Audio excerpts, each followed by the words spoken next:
எழுத்தாளர் சீனா கணேசன் ஐயாவாடி தத்துவ முத்துக்கள்.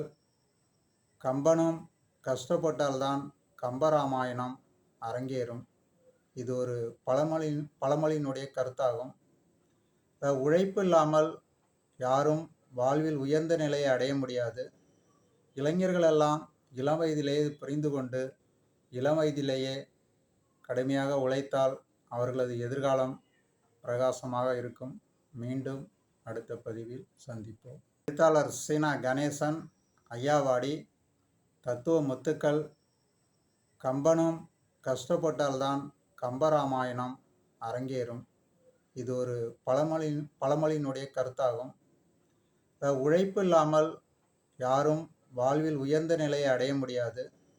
இளைஞர்களெல்லாம் இளம் வயதிலேயே புரிந்து கொண்டு இளம் வயதிலேயே கடுமையாக உழைத்தால் அவர்களது எதிர்காலம் பிரகாசமாக இருக்கும். மீண்டும் அடுத்த பதிவில் சந்திப்போம்.